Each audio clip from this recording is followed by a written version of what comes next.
Okay, so let's talk about a name pretty much everyone on the planet knows. William Shakespeare. He's called the greatest writer in history, right? The guy who seemed to understand the human heart better than anyone.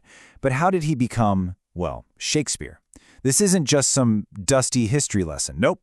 This is a story about struggle, about passion, and about an ambition that started in the most unlikely of places.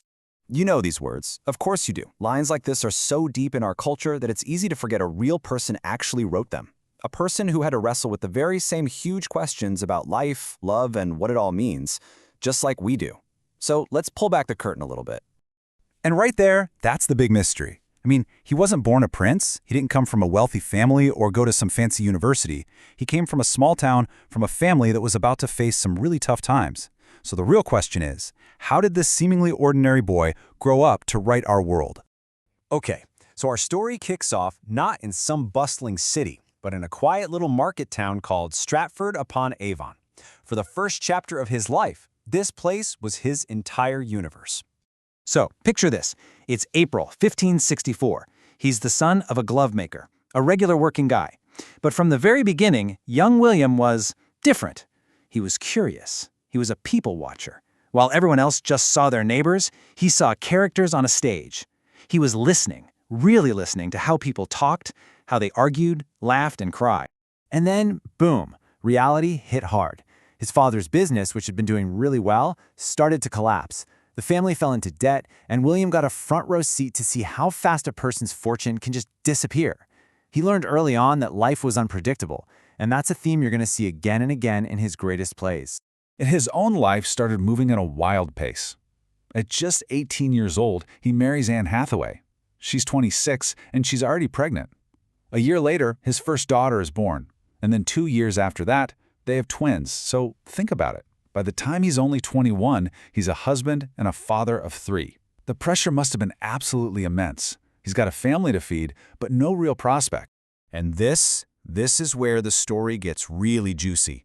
Because right at this moment, when the pressure is at its peak, William Shakespeare just disappears. He completely vanishes from all historical records for 7 whole years. Seriously, it's one of history's biggest puzzles. One minute, he's a young, broke father in a tiny town, and the next, poof, he's gone. So what in the world was he doing? Where did he go? Well, historians have a few theories.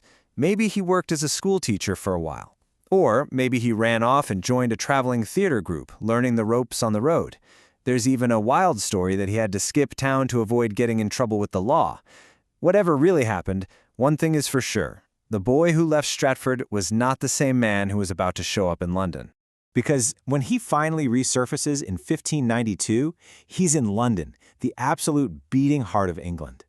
He has no money, no powerful friends, but he has this ferocious ambition to make a name for himself. I mean, just think about the difference. He left behind the quiet, simple life he knew for the cutthroat, chaotic, and electric energy of London's theater world. It was a huge, huge gamble.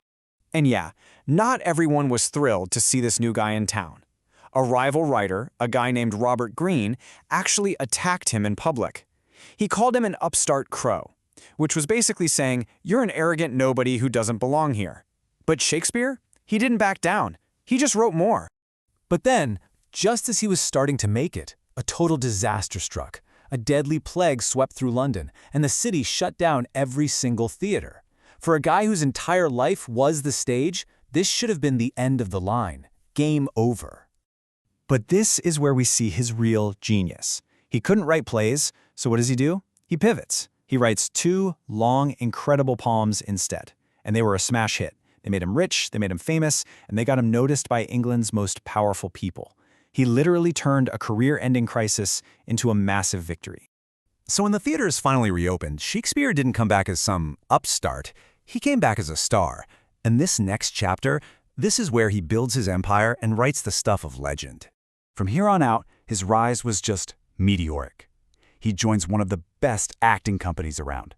Then, in 1599, they do something completely game-changing. They build their own theater. And by 1603, his company gets the highest honor possible. The new king, King James I, becomes their official patron. They were now the king's men. And you got to remember that year, 1599. it is so important.